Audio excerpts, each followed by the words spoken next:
नमस्कार, स्वागत है आप सभी का इंडिया 24/7 लाइव न्यूज़ चैनल में। इस समय हम मौजूद हैं सांपला के छोटूराम संग्रहालय में।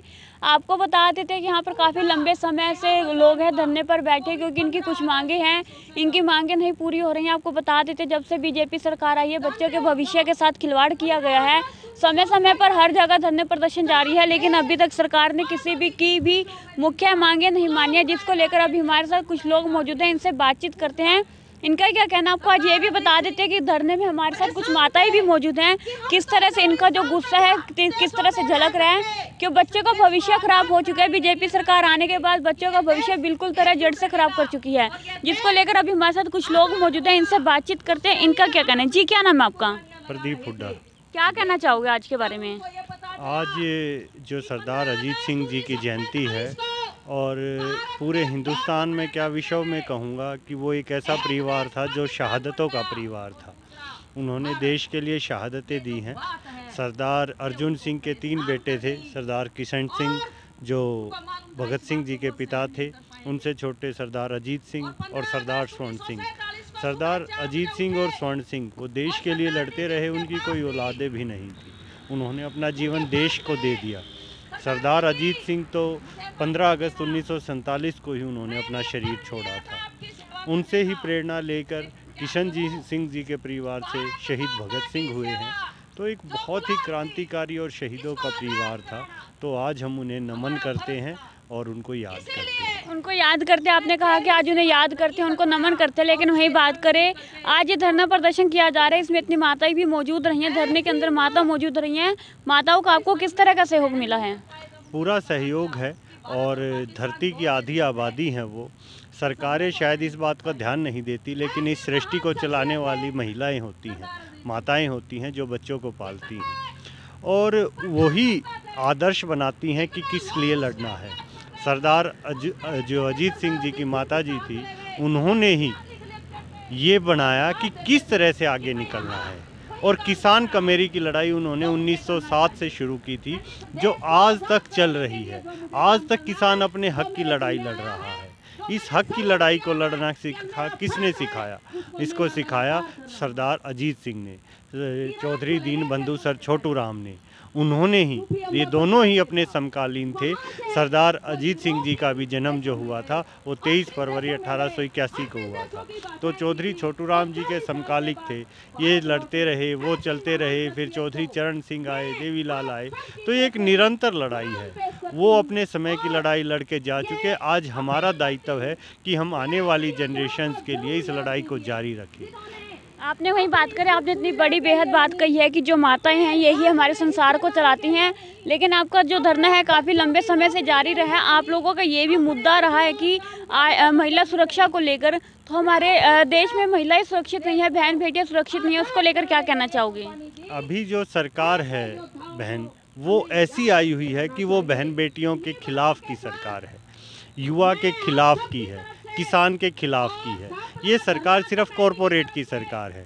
इस सरकार की आप एक विशेष बात देखिएगा, इन्होंने वहाँ प्राइस बढ़ाया है जहाँ कॉरपोरेट को फ़ायदा होता है। गैस जो है वो किसान नहीं बनाता, कॉरपोरेट बनाता है। गैस का सिलेंडर 3 गुना हो गया है, हर घर खरीदता है, उससे महंगाई नहीं बढ़ती क्या? लेकिन किसान के गन्ने का भाव नहीं बढ़ाएंगे। क्यों भाई? किसान के गन्ने का भाव भी तो 350 से 1000 हो सकता है। चीनी कितनी यूज़ करते हो आप? घर में जहाँ गैस यूज़ होती है उससे आधी कीमत से भी कम की चीनी यूज़ होती है, लेकिन नहीं, उसे नहीं बढ़ाएंगे। क्यों? चीनी कॉरपोरेट को जाती है। मिठाइयाँ, चॉकलेट उद्योग चीनी से चलता है। किसान का उत्पीड़न किया जाता है चीज़ महंगाई के नाम पर। क्यों भाई? आप सिर्फ वही चीज़, युवाओं को रोज़गार की बात आती है तो अग्निवीर, अग्निपथ जैसी योजनाएं लाते हैं ताकि ये पेंशन ना ले सकें, ये नौकरी ना कर सके। क्या कोई सरकार समझाएगी कि 4 साल की इंजीनियरिंग को 4 महीने की क्यों ना कर दे? 4 साल की इंजीनियरिंग करने के बाद आप 5 साल डॉक्टरी में लगाइए, ऐसा हो सकता है क्या? एक प्रोफेशन को, अनुभव को अर्जित करने में जीवन लग जाता है। यही सरकार है। इसी सरकार के मंत्री जब डॉक्टरों के पास जाते हैं तो बुजुर्ग डॉक्टरों के पास जाते हैं कि अनुभव है, अनुभव है वो अच्छे से दवाई तो देंगे। अब आप सरकार से किस तरह की अपील करना चाहेंगे? अपील की तो बात नहीं करेंगे क्योंकि काफ़ी लंबे समय से आप धरने पर जारी हैं। किस तरह की सरकार को चेतावनी देना चाहोगे? चेतावनी भी नहीं, हम सरकार को आदेश देंगे। आदेश देना हमारा संवैधानिक हक है, जनता की सरकार होती है। तो हम सरकार से कहते हैं कि ये योजना रद्द करें, पुरानी जो स्कीम है भर्ती उसको लागू करें, महिलाओं की सुरक्षा का प्रबंध करें। जब महिला का जो एक मंत्री है प्रदेश का वो महिला से छेड़छाड़ कर रहा है और उसे भी आज तक सस्पेंड नहीं किया गया है, तो किस तरह की महिला आज़ादी है? यहाँ बेटी बचाओ का सिर्फ नारा दिया जाता है, बचाया नहीं जाता है। आप कहाँ के रहने वाले आप? मैं मोखरा गांव से हूँ, किसानी प्रतिष्ठा मंच संगठन में काम करती हूँ। आज जो ये जयंती बनाई जा रही है इसको लेकर क्या कहना चाहोगे? इस जयंती को मनाने का हमारा ये मकसद है कि जो हमारे शहीद बुला दिए गए हैं, जिन्होंने इस देश को आज़ाद कराने के लिए अपनी जान की कुर्बानी लगाई, उनको लोगों के बीच ले जाना और उनको उनके बारे में बताना लोगों को। काफ़ी लंबे समय से छोटीराम संग्रहालय में धरना प्रदर्शन चल रहा है, लेकिन कोई भी सरकारी अधिकारी कोई भी प्रशासन आकर इनका जायजा लेने को तैयार नहीं हुआ। इसको लेकर आपका क्या कहना है? मेरा ये मानना है कि सरकार तब झुकती है जब लोग बहुत ज़्यादा संख्या में इकट्ठे होते हैं। यहाँ इकट्ठे तो हुए हज़ारों आदमी कई बार और कई बड़े बड़े कार्यक्रम भी हुए हैं, लेकिन लाखों की संख्या में इकट्ठे नहीं हुए हैं। अभी आगे हमारा जो कार्यक्रम है 22 जून को लाखों की संख्या में, क्योंकि उस दिन इस धरने को 1 साल हो जाएगा, तो लाखों की संख्या में यहाँ पूरे हरियाणा से किसान मजदूर को और भारत से बाहर भी, यूपी से, पंजाब से लोगों को इकट्ठा करके और जो ये योजना है अग्निपथ योजना, इसको वापस करवाने की मांग को सरकार तक पहुंचाना। जब से बीजेपी सरकार आई है तब से बच्चों के भविष्य के साथ खिलवाड़ हो चुका है, उसको लेकर क्या कहना चाहोगे? क्या बीजेपी सरकार से सहमत हैं आप? बिल्कुल भी सहमत नहीं है हम। बीजेपी सरकार ने जो 8 साल से राज किया है, हर वर्ग बीजेपी सरकार से दुखी है, चाहे वो किसान है, मजदूर है, कर्मचारी है, महिला है। महिलाओं के ऊपर अनेक तरह के उत्पीड़न इस राज्य में हुए हैं, यूपी में, खासकर अपने हरियाणा में भी। यहाँ पर स्वर्ण पदक जीतने वाली जो हमारी बहनें हैं वो तक भी सुरक्षित नहीं हैं। उनके जो कोच हैं वो भी उनके साथ छेड़छाड़ करते हैं। तो कहाँ है महिलाएं हमारी सुरक्षित? हमारे देश को आज़ाद हुए इतने समय हो गया है, लेकिन आज़ाद के बाद भी हमारी बहनें माता यहाँ पे आज़ाद नहीं है। इसको लेकर क्या कहना चाहोगे? वो अपने मन से अपनी ज़िंदगी नहीं जी पा रही हैं। बिल्कुल, वो सड़कों पे उनको आना पड़ेगा।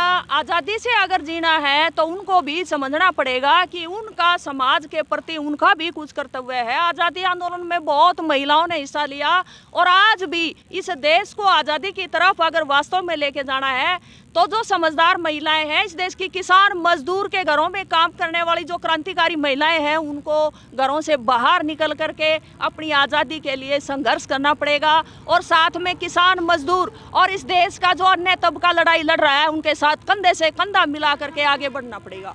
देश के मंत्री ने ही हमारी देश की बेटी के साथ खिलवाड़ किया है, इसको लेकर क्या कहना चाहोगे? बिल्कुल, आपको लगता है कि हमारी देश की जो बेटी है ये बाहर सड़कों पर उतरेंगी? बिल्कुल उतरना पड़ेगा। अगर उनको इज्जत से जीना है, जमीर अपनी बचानी है, तो उनको सड़कों पे आना पड़ेगा, क्योंकि बिना सड़कों पर आए हमारी इज्जत सुरक्षित नहीं है। चाहे आप घर में रहें, चाहे कहीं आप कार्यालय में रहें या कहीं नौकरी पेशा के लिए आप सफ़र में हैं, आपकी जो इज्जत है वो सुरक्षित नहीं है। इस इज्जत को बचाने के लिए तो हमारी जो माताएं हैं, बहनें हैं या जो छात्राएं हैं, उनको इकट्ठे हो करके सड़क पर आना पड़ेगा और इस सरकार को मजबूर करना पड़ेगा कि हमारी ज़मीर को बचाने के लिए जिन मंत्रियों ने हमारी बहनों की इज्जत को लूटने का काम किया है, उनको तुरंत बर्खास्त किया जाए और उनको सजा दी जाए। बच्चों के भविष्य को लेकर बीजेपी सरकार को किस तरह की चेतावनी देना चाहोगे? बच्चों का भविष्य बिल्कुल भी सुरक्षित नहीं है। हमारी जो हरियाणा सरकार है, खासकर जो नई शिक्षा नीति आई है, उसमें हमारे देश के भविष्य को बर्बाद करने की योजना है। अग्निपथ योजना, जो थोड़ा बहुत काम इसमें हमारी फौज में मिलता था, बच्चे इतने दिन से उसके लिए प्रयास करते थे फौज में जाने के लिए, वहाँ पर भी 4 साल की पाबंदी लगा दी है। ये कोई योजना नहीं है। तो ये सरकार जो युवाओं का खासकर बच्चों का भविष्य खराब करने की योजना बना रही है और कारपोरेट को ही फायदा पहुंचाने की योजनाएं बना रही है। हम इस सरकार के खिलाफ अपने बच्चों के भविष्य को बचाने के लिए सड़कों पर हैं और सड़कों पर रहेंगे जब तक ये अग्निपथ योजना या बच्चों के भविष्य को बचाने की योजनाएं सरकार वापस नहीं ले लेती। आगे की आप लोगों की क्या रणनीति रहेगी? आगे हमारे यहाँ सांपला धरने पर बहुत से कार्यक्रम हैं। यहाँ पर 23 मार्च को शहीद भगत सिंह का जो शहीदी दिवस है वो मनाया जाएगा, बड़ा कार्यक्रम होगा। उसके बाद 13 अप्रैल को बैसाखी के दिन यहाँ पर बड़ा कार्यक्रम होगा और 1 मई को मजदूर दिवस पूरी दुनिया में मनाया जाता है, उस पर भी कार्यक्रम होगा। उसके बाद ये कार्यक्रम फिर 22 जून तक चला जाएगा। हमारे ये कार्यक्रम लगातार चलेंगे। इस बीच हम लोगों के बीच जाकर के अभियान चलाएंगे, लोगों को जागरूक करेंगे और लोगों को समझाने का प्रयास हम लगातार पिछले 8 महीने से कर रहे हैं। जी वहीं बात करें एमएसपी अग्निपथ योजना है, ये सांपला में छोटीराम संग्रहालय में बैठे हैं, देश के शहर के अन्य कोने में बैठे हैं धरने पर। बहुत जगह धरने लगे हुए हैं क्योंकि एमएसपी गारंटी कानून और 6 मांगे थी वो पूरी नहीं हुई। जो हमारा किसान आंदोलन चल रहा था जिसमें सिर्फ एक घोषणा हुई है कि 3 कानूनों को हम वापस लेते हैं, लेकिन वास्तव में वो वापस नहीं हुए, वो लागू हैं कि राज्य सरकारों को दिया हुआ है ये जिम्मा कि आप लोगों को इन कानूनों को लागू करना है। हरियाणा सरकार ने भूमि अधिग्रहण कानून बना करके और डीसी को ये पावर दे दी है कि गवर्नमेंट जब भी कहे डीसी को वो जमीन जो है अधिग्रहण करके देनी पड़ेगी, चाहे लोग को गोलियां से भूनना पड़े, चाहे बुलडोजर चलाने पड़े, जमीन जो कॉरपोरेट कहेगा उसको देनी पड़ेगी। इस तरह की तानाशाही के कानून हरियाणा सरकार बना चुकी है जिनके खिलाफ बहुत जगह धरने चले हुए हैं। तोसाम में चला हुआ है, चरखी दादरी में चला हुआ है, अपने यहाँ असोदा में भी चला हुआ है, केएमपी पर। आपने कहा तानाशाही सरकार है, अगर आप ये बात कर रहे हैं कि हमारी महिलाओं को सड़कों पर उतरना पड़ेगा, जब वो आंसू बम के गोले या उनके ऊपर वार करते टाइम समय नहीं लगती, तो क्या हमारी महिला इस मुद्दे को लेकर उतर पाएंगी सड़कों पे? बिल्कुल उतरेंगी। अगर उनको जीवन बचाना है, उनको अपने बच्चों का भविष्य बचाना है, अपनी युवा पीढ़ी को बचाना है, अपने गाँव को बचाना है और अपनी जमीन को बचाना है, तो उनको सड़कों पर उतरना पड़ेगा, मजबूरी है। जी क्या नाम है आपका? हवा सिंह। क्या कहना चाहोगे इस धरने को लेकर? काफी लंबे समय से धरना जारी है लेकिन कोई भी सरकारी अधिकारी यहाँ पर मौके पर आकर जायजा लेने के लिए नहीं पहुँचा। अभी तक कोई नहीं आया मैडम यहाँ, लेकिन हम कोशिश कर रहे हैं कि हमारी पूरी बातें सुने, ज़्यादा जनसंख्या बढ़ाएंगे। अगर हमारी गवर्नमेंट नहीं सुनेगी तो हमने सड़कों पे उतरना पड़ेगा, चाहे दिल्ली जाना पड़े, संसद में जाना पड़े, जहाँ भी जाना पड़ेगा, हम संघर्ष करते रहेंगे। आपका संघर्ष जारी रहेगा लेकिन कोई भी अभी आकर आप लोगों की बातचीत सुनने को तैयार नहीं है, इसको लेकर क्या कहना चाहोगे? अगर फिर भी कोई नहीं आता तो आगे क्या आप लोगों की क्या रणनीति रहेगी? मैडम हम कोशिश कर रहे हैं आपके मीडिया के माध्यम से कि गवर्नमेंट हमारी सुने। अगर गवर्नमेंट हमारी फिर भी नहीं सुनती तो हम जाके डीसी के पास जाएंगे, उनको ज्ञापन देंगे, फिर भी नहीं सुनेंगे। अभी तक डीसी को ज्ञापन नहीं दिया? 2 बार दे चुके हैं मैडम, यहाँ भी और डीसी को भी। ज्ञापन देने के बाद आप लोगों को क्या आश्वासन मिला? आश्वासन मिलेगा कि हम कोशिश करेंगे आपकी बातें पहुंचाने का, सीएम तक पहुंचाने का, लेकिन अब तक कोई समाधान नहीं हुआ। कोशिश करेंगे हम खुद जाकर वहाँ सीएम के पास जाएं, आंदोलन वहाँ चलाएं, कोठी घेरें, कुछ ना कुछ करेंगे। हम अपनी रणनीति तैयार करेंगे अब 23 जून को। धरना जारी है लेकिन आप लोगों की जो मुख्य मांगे रही हैं वो कोई भी सुनने को तैयार नहीं है। बात ऐसी है, जो ये सरकार चल रही है, इस सरकार के हाथ में कुछ नहीं रहा। सरकार के हाथ कट चुके हैं क्योंकि देश को बेच दिया, सब कंपनियों का राज चलता है। आज देश के अंदर एक किसान लोन ले है, एक मजदूर लोन ले है, 5 लाख ले है, 2 लाख ले है, 20 लाख ले, डंडा बाजा है और गौतम अडानी के से अरबों रुपया घोटाला कर जाते हैं। LIC का पैसा है, हमारा पैसा पड़ा है, उस पर मीडिया बोल नहीं रही। अगर किसान कोई मजदूर पैसे को हजम करता है उस पर मीडिया रुक के मारा है। आप लोग ये कह रहे थे देश को बेच दिया गया, देश बनाने सरकार बनाने वाले भी आप लोग थे। मानते हैं आपकी बात, हमने वोट डाल दी, उनके हाथ में चाबी दे दी, उन्होंने देश बेच दिया। क्योंकि मेरे देश के अंदर 75 साल हो गए देश को आज़ाद हुए, मगर आज़ाद नहीं हुआ। कारण होने के बाद भी बहन बेटी सुरक्षित नहीं है। क्या करें? सरकार आपने बनाई थी तो पहले सोचा नहीं था। कारण क्या है? इसमें 250-300 आदमी MLA MP भ्रष्टाचार के मुक्त पैदा हो रहे हैं, उन्हीं को टिकट मिल जाती है, उनके लड़के बलात्कार करते हैं, भ्रष्टाचार करते हैं, उनके पर कार्रवाई अगर कोई करे तो रिपोर्ट नहीं लिखी जाती क्यों? क्योंकि उनकी राज है, ऊपर से दबाव है। आज का दिन इस पिछली सरकार के अंदर कलमाड़ी घोटाला होया, ए राजा घोटाला होया, कोला घोटाला होया, मीडिया ने धज्जी उड़ाई, खूब उड़ाई। आज अडानी घोटाला होया, कोई मीडिया बोल रही है? कहीं भी नहीं बोल रही। इस सरकार के अंदर कहीं भी घोटाले हो, कोई भी जुल्म हो, कोई बलात्कार हो, आज मीडिया पाबंदी क्यों करी? इस राज को चलाने वाली मीडिया होती है जी, इस राज को चलाने वाली मीडिया होती है, देश को चलाने वाली मीडिया होती है। आज मीडिया पर रोक लगा दी, कॉर्पोरेट का राज कर दिया। आप अपना निशाना मीडिया पर साध रहे हैं, लेकिन वही बात करें, आज आप इन चीजों को लेकर सड़कों पे क्यों नहीं उतर रहे?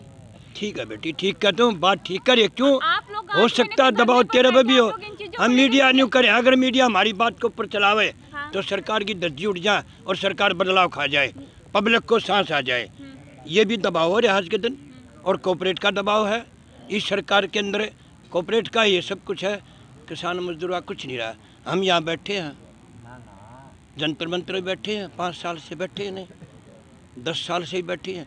हमारा धरना चलेगा, सरकार सुनेगी या नहीं सुनेगी? अगली सुनेगी। क्योंकि आज लोकपाल विधेयक था 2016 में वीरेंद्र लेकर गया, राज्यसभा में पास नहीं हुआ, बिल्कुल नहीं हुआ। और इसने क्या किया फिर? इसने क्या किया? मोदी साहब ने, माननीय प्रधानमंत्री ने, और लोकपाल विधेयक को महाराष्ट्र, राजस्थान, गुजरात और हरियाणा, पंजाब के अंदर लागू कर दिया। और यहाँ खट्टर ने कानून बना दिया, भूमि अधिग्रहण का, मल का नाक तोड़ दिया। इसीलिए ये चाल खेल दी। इन बातों छोड़ो, मेन मुद्दा बताओ, आप लोगों की आगे की क्या रणनीति और सरकार को किस तरह की खुली चेतावनी देना चाहोगे? हमारी यही नीति है, हम यहाँ बैठे हैं, पब्लिक को बढ़ाएंगे और सरकार को चेतावनी दे चुके हैं, कई बार आगे भी देते रहेंगे। और हम सरकार से मांग करेंगे, हमारी सुनाई करो। अग्निवीर कानून जो है ये गलत है, MSC कानून होना चाहिए। आज ये कह रहे हैं, मोदी साहब के बयान थे, कृषि मंत्री के बयान थे, अब छोटे किसानों को दोगुनी आय करेंगे, ये परसों के बयान है। इसका कारण क्या है? मंडी को तोड़ेंगे, आड़तियों को डगाएंगे, छोटा किसान दर दर भटकेगा, बड़ा किसान चला जाएगा पेवा। जिसके 50 मन दानों पेवा क्या करना जाएगा? मंडी खत्म करने की स्कीम है ये। आज से 5 साल के अंदर मंडी नहीं रहेंगी, ये इसकी चाल है। तो इसीलिए ये किसानों को दबाना चाहते हैं। इस देश के अंदर किसान और मजदूर इन्हीं से गांव बसा है, इन्होंने देश को बसाया है और इन्हीं को कमज़ोर कर रहे हैं। इसीलिए मेरा कहना ये है, हम आंदोलन इसीलिए कर रहे हैं, अगर देश को बचाएंगे और देश को उठाएंगे और सरकार को हटाएंगे। आपको बता देते हैं, उन्होंने कहा कि बेटी बचाओ बेटी पढ़ाओ सिर्फ एक नारा ही दिया जाता है, लेकिन हमारे समाज में, देश में आजकल बेटियां सुरक्षित नहीं है। आपको बता देते हैं, इन्होंने कहा कि जो देश का मंत्री है वो ही महिला को लेकर छेड़छाड़ करे। इनकी सबसे पहली मांगे तो ये है कि सरकार इनकी मांगों को पूरा करे। इनकी आगे की जो रणनीति रहेगी वो भी इनसे मिलेंगे, इनसे जानेंगे उसके बारे में इनका क्या कहना है। और आज छोटीराम जो जयंती है ये पूरी जोर शोर से मनाए और सरकार को खुली चेतावनी भी दे रहे हैं। तो इसी के साथ जुड़े रहे India 24x7 live news channel के साथ। आपके साथ मैं पायल शर्मा, धन्यवाद। वीडियो को ज़्यादा से ज़्यादा शेयर करें, चैनल को लाइक व सब्सक्राइब करें।